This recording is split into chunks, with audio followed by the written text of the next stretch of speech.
जय श्री राम।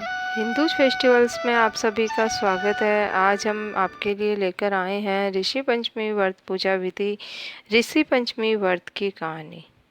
भाद्रपद शुक्ला पंचमी को ऋषि पंचमी का व्रत बहनें अपने भाई की लंबी आयु के लिए रखती है। इस व्रत को भाई पंचमी के नाम से भी जाना जाता है। इस व्रत में सप्तऋषियों कश्यप, अत्रि, भारद्वाज, विश्वामित्र, गौतम, जमदग्नि, वशिष्ठ जी का पूजन किया जाता है। इस दिन बहनें अपने भाई की कलाई पर रक्षा सूत्र बांधकर ही अन्न जल ग्रहण करती है। इस व्रत में चावल ही खाते हैं। रजस्वला स्त्रियों के लिए चावल खाना वर्जित है। इस दिन भाई अपनी बहन के घर जाता है। प्रातः काल स्नानादि से निर्वित हो स्वच्छ वस्त्र धारण कर गोबर से चौक पूरे एवं एपन से सप्तऋषि बनाकर उनकी पूजा करें। जल का कलश रखें, धूप दीप से पूजन कर सप्तऋषियों को जिमाएं। इस दिन हल से बोया हुआ अनाज खाना वर्जित होता है। ऋषि पंचमी व्रत की कहानी। एक माँ बेटे थे, बहुत गरीब थे। भाद्रपद मास में ऋषि पंचमी का त्योहार आया। बेटा माँ से बोला, माँ मैं भी बहन के घर राखी बांधने जाऊंगा। उसकी माँ ने कहा, बेटा हम गरीब हैं, तू बहन के घर क्या लेकर जाएगा। बेटे ने कहा, लकड़ी बेचकर जो भी धन मिलेगा उससे कुछ ले जाऊंगा। जब भाई बहन के घर पहुंचा, बहन सूत काट रही थी। बहन ने देखा भाई आया है, पर सूत का तार बार बार टूट रहा था। बहन उसे जोड़ने में व्यस्त थी। भाई ने सोचा, धनवान बहन को मेरी कोई परवाह नहीं है। भाई वापस जाने के लिए जैसे ही मुड़ा, वैसे ही सूत का तार जुड़ गया। बहन ने भाई को गले लगाया। भाई बहुत समय बाद आया, इसीलिए खुशी के मारे उसे कुछ भी समझ नहीं आया। तो पड़ोसन के पास गई और बोली, जब कोई प्यारा मेहमान आए तब क्या करना चाहिए। पड़ोसन ने मजाक में कह दिया, घी में चावल बना लो और तेल का चोखा लगा लो। बहुत देर हो गई पर ना चावल बने ना ही चोखा सूखा। तब भाई ने कहा, बहन भूख लग रही है। तब बहन ने पड़ोसन वाली बात भाई को बतलाई। यह सुनकर भाई ने कहा, बहन पानी में चावल बनाओ, पानी से चोखा लगाओ। तब बहन ने वैसा ही किया और भाई को प्रेम से जिमाया।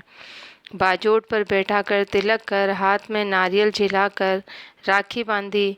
भाई जो भेंट लाया था बहन को दे दी। बहन ने सुबह जल्दी उठकर चक्की में आटा पीसा, भाई के लिए लड्डू बना दिए। प्रातःकाल भाई जाने लगा, तब बहन ने जल्दी सुबह अंधेरे बनाए लड्डू भाई के साथ बांध दिए और कहा, भाई रास्ते में भूख लगे तब खा लेना।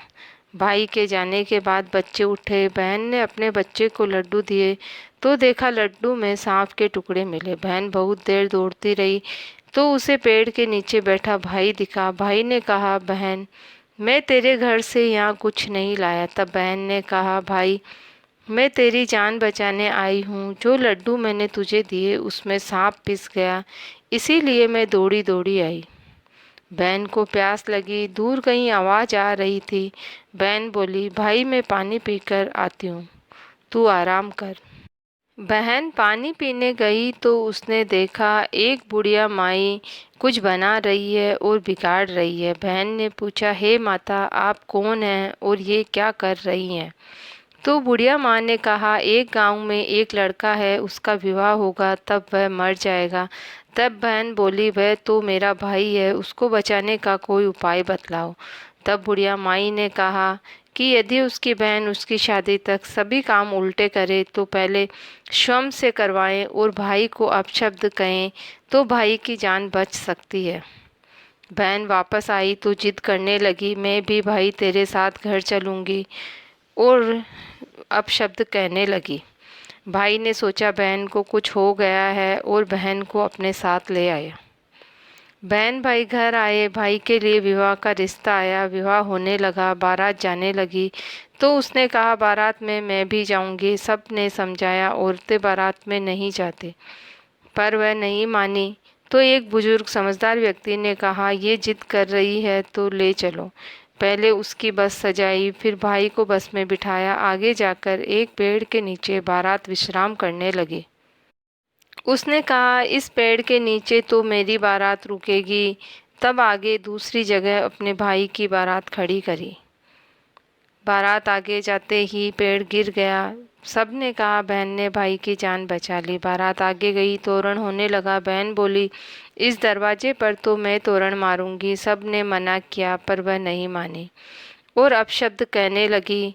तब उसकी बात मान ली और जैसे ही उसने दरवाजे से बारात हटाई, दरवाज़ा गिर गया। सबने कहा, इसने तो भाई की जान बचा ली। फेरे होने लगे तो बहन बोली, इस मंडप में मैं फेरे लूंगी। जैसे ही मंडप से भाई भाभी हटे, मंडप गिर गया और सबने कहा, इसने तो भाई की जान बचा ली। खुशी खुशी फेरे संपन्न हुए।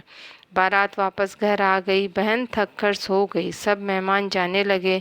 बहन उठा और बोली बहन उठी और बोली, मैं अपने घर बच्चे ऐसे ही छोड़ कर आई हूँ। और सारी बात बताई कि मैंने यह सब भाई की जान बचाने के लिए किया। बहन को गाजे बाजे से विदा किया। हे भगवान, जिस प्रकार बहन ने भाई की जान बचाई, वैसे ही सब बहनों के भाइयों को दीर्घायु प्रदान करना। जय बोलो ऋषि पंचमी भगवान की जय। सप्त ऋषियों की जय।